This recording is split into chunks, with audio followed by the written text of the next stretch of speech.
Welcome back to Askewed Reviews, and we have another viewer request today, and it is for the 1994 film In the Mouth of Madness. Here is your trivia question for today. John Carpenter couldn't get the rights to what song that he really wanted to use in the opening credits. The answer will be at the end of this episode. So our story starts off with our main character John Trent being admitted into an insane asylum. After a little bit of time of us wondering whether or not he actually is sane, his doctor begins to question him, and we find out the backstory of what led him to where he is now. We start to see the beginning of John's story, where we find out that he was a freelance insurance investigator. We see that he has been hired by this man, Jackson Harglow, who runs Arcane Publishing, and is trying to find out what has happened to his most successful author, Sutter Kane, who is now actually missing, but still owes them one more book. Mr. Harglow has requested that John bring along Linda Stiles, Kane's editor, to either help find him or at least bring back the copy of his final book. John tries to see if he can find any information of where Kane might be at hidden within the books. But it's not actually what's in the books, but what's on them, as he discovers a map. So John and Stiles head off to see if they can find this town that Kane is hiding out in. And eventually they do.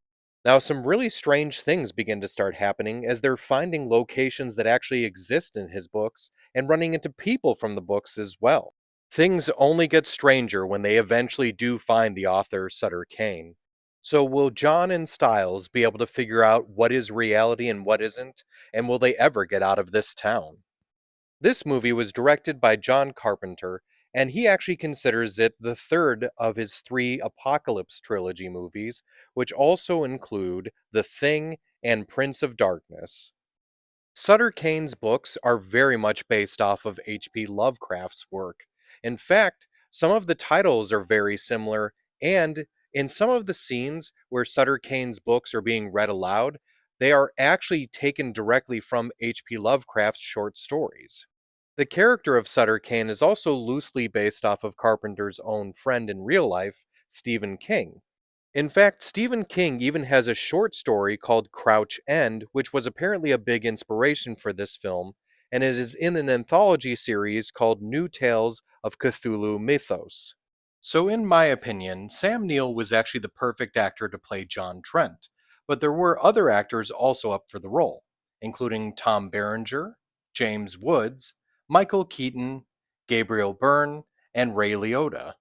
Julie Carmen played Linda Stiles, and I'm still not sure, even to this day, whether or not I think she did a good job or if I would have preferred someone else playing the character.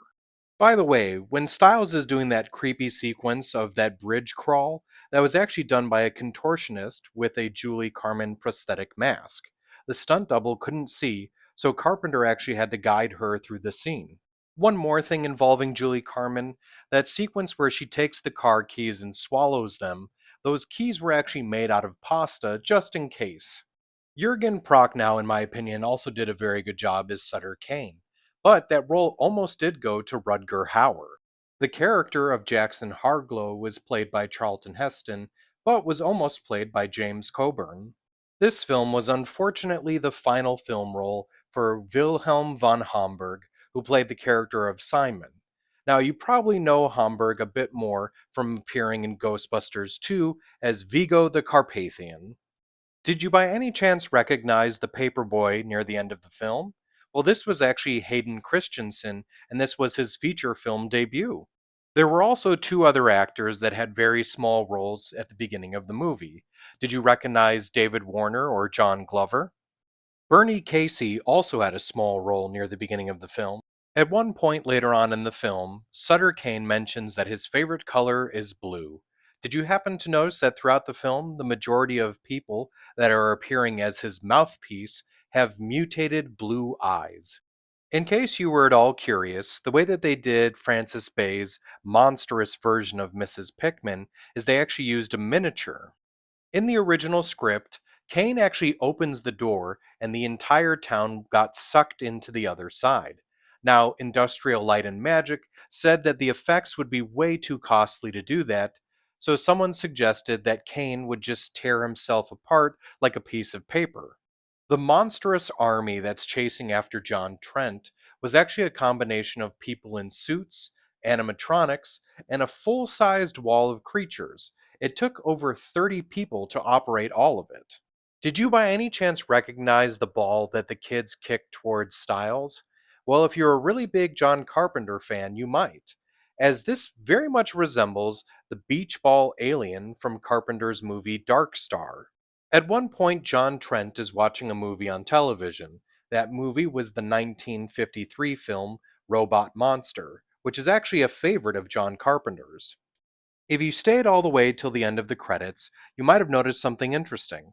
As part of the message here says, human interaction was monitored by the Interplanetary Psychiatric Association. The body count was high, the casualties are heavy. The building that represents the asylum in this movie was actually the R.C. Harris Water Filtration Plant. The movie was filmed in a couple different locations in Ontario, Canada. So when it comes to the film In the Mouth of Madness, I really like this one. It's definitely in my top 10 favorite horror movies, and it's probably my number one favorite Lovecraftian cosmic horror movie that I've ever seen. So I'm going to give this one a 5 out of 5. If you did enjoy this movie, other movies I recommend checking out are Event Horizon, Prince of Darkness, Jacob's Ladder, and The Mist. Now, for the trivia question from the beginning of this episode, John Carpenter couldn't get the rights to what song that he really wanted to use in the opening credits. So Carpenter really wanted to open this movie with Metallica's Enter Sandman, but since he couldn't get the rights to that song, you can kind of tell that he got as close as he possibly could with an instrumental song that he put in its place.